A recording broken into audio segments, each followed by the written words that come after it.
Welcome back to another episode of Warren Cali. In this episode, I will detail a notorious bank robbery that the Rollin 40 Crips committed. On September 12, 2012, about 10 a.m., three masked men walked into a Bank of America. The first two men entered the bank and jumped over the teller's counter. The third man, who was later identified as Foots, stayed in the bank's lobby area. A bank customer named David was in the bank's lobby and saw a gun in Foots' right hand. Foots pointed the gun around and told everyone to get down on the ground. A bank employee named Valerie, who was also in the lobby, saw Foots walking around as if he was holding something and had something bulging on his waistband on the right side. The two other robbers were holding bags and ran back and forth between the tellers. One of the robbers was wearing a construction reflection vest, and he approached a teller named Erica. Both Erica and an assistant bank manager named Luis heard the robber tell Erica, "Give me all your fucking money or I'm gonna fucking shoot you." Luis saw something inside the robber's bag bulging out. In addition to the hand being under it, the something was in shape of a gun. Erica also saw the same thing in the robber's hand inside a bag. The robber took money out of Erica's drawer and also grabbed a tracking device hidden in a strap of $20 bills. Luis could see that both the robbers had something in their bags beside their hands. The second robber, who was wearing dark clothing, approached a teller named Brandon. He grabbed Brandon and pointed something like a gun covered in a black bag at Brandon's face. Brandon tried to head to the vault to activate the code, but the robber pulled him back to his station and told him to open his cash box. When Brandon said he did not have the key to the cash box, the robber went over to another teller named Heather. The first robber was shouting out, "Give me the fucking money or I'll shoot you." Heather was frozen, so Luis opened Heather's drawer and both robbers started taking money out the drawer. When the second robber picked up a tracking device, he threw it back in the drawer. Foots, who stayed in the lobby area of the bank, took a cell phone from one of the bank's customers. All three robbers then fled together, taking $23,000 in cash. According to David, the bank's customer, the entire robbery took 2 to 3 minutes at the most. A man named John was in a bank parking lot when he saw several men run out the bank and jump into a black Honda. One man wore a construction vest, and the other wore dark clothing, and the other had a mask on. The man with the vest had a black bag in one hand and a black object in his other hand. As the Honda sped away, John followed in his car. John lost sight of the Honda for a couple seconds, then saw it parked in an alley behind the shopping center, with all the doors open and no one inside. When John returned to the parking lot in front, he saw a black Volvo SUV leaving. He followed it. At a red light, John looked over at the Volvo, and he saw a man named Philip driving. John could not see in the back of the Volvo because the windows were tinted. He believed that the Volvo was involved in a robbery. John returned back to the bank to tell police what he witnessed. Another witness saw several people exit the black Honda and run towards the Volvo. The witness flagged down the sheriff's deputy and gave him the license plate number of the Volvo, which was later broadcasted.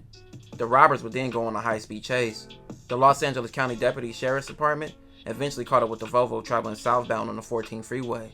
The Volvo then headed eastbound on the 210 freeway and stopped on a shoulder near the ramp. A black man, who turned out to be a man named TK, exited the Volvo's front passenger seat. TK then ran down an embankment. The Volvo then re-entered the freeway at a high rate of speed. It continued eastbound, crossing all lanes in traffic multiple times, then stopped again along the right shoulder of near Harbor Street.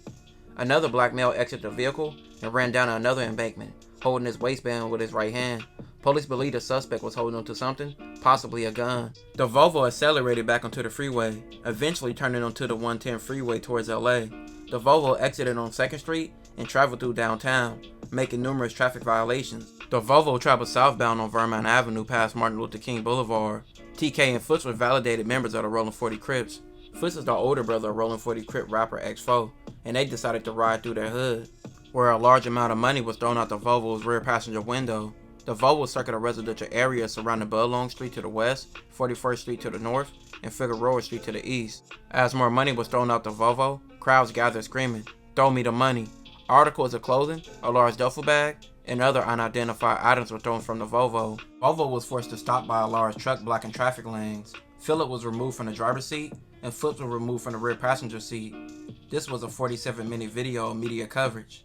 Los Angeles today as police chased bank robbers who were in their SUV, just like the movies. But what made this different was what the suspected perps were throwing out the window, fistfuls of apparently stolen dollars. ABC's Nick Watt. In that speeding black SUV, 4 guys who just robbed a bank in Santa Clarita. The cops hot on their tail, a chase topping 100 miles per hour. So far, so LA. Then this. Bundles of cash thrown from the back seat as the car raced through town. People rushed into the streets to scoop up the money. You can see people diving out of the street to get that cash. 20 minutes, boxed in by a truck, mired on a crowded street, deputies' guns drawn, suspects in cuffs. The gig was up. And then the crowd surged forward, trying to grab any cash left inside that car. And that crowd, well, it looks like they're on the side of the back. TK took off running, but he was later apprehended in the backyard of a house. When TK was sitting in the back of the patrol car after his arrest, he said, "I apologize for causing you guys all this trouble. I don't know why there's so many police here. It's not like we hurt anybody." The black Honda used in a robbery was searched and processed for evidence. Items found inside the car included a construction vest, a 5-gallon bucket lined with a trash bag in the back seat, a box of trash bags, and also 2 cell phones. The Volvo was also searched and processed for evidence. Inside the car, they found $298, money wrappers, water bottles, lighters, various pieces of clothing and shoes, and 2 pieces of black nylon fashioned like a mask. The large duffel bag was thrown from the Volvo, also contained clothing, shoes, and a black skull cap. DNA analysis was conducted on 10 items collected in this case. TK and Foots were pinned to having the most DNA on all the items used in the robbery. The driver in this case, Philip, testified on his own behalf. September 12, 2012. Philip said he met a man named Timothy, also known as Red, who he met through a close friend. He said Red asked him if he wanted to make $50 to pick someone up about an hour away. Philip said he agreed, and on the morning of September 12, 2012, Philip said he drove to 45th Street and Vermont Avenue to meet Red. Philip said he parked his car and drove a Volvo provided by Red. Red said Philip was to pick up Red's cousin in Santa Clarita. About 10 a.m., Philip said he put him to a shopping center and waited for Red's cousin. After about 10 minutes, a car pulled up next to him, and 3 people with black bags hopped into the back seat of his Volvo. One of the men was Foots. Philip was unaware about the robbery at the Bank of America. One of the men told Philip to get on the freeway and drive. When Philip stopped at a red light, he was told to drive through it. Philip looked back and saw a bag of money and felt that his life was in danger, he said. When police cars began following, Philip said he attempted to pull over, but one of the men said, "Don't stop this motherfucker. I'm about to get out and run." After passing a few more exits, the man told Philip to pull over and told the other man to get out and give him some money. The man ran from the car and Philip was told to keep driving. Out on the 110 freeway, Foots told Philip that he was going to throw the money out of the window. When Philip mentioned that news helicopters were out, Foots replied, "Good," and said he was going to throw the money to create a crowd so that police would not shoot. Philip never saw a gun and was never threatened. Philip told police he wasn't a gang member, but police in the past came with contact with Philip and some Rollin 40s, but they couldn't pin him to being a gang member from that gang.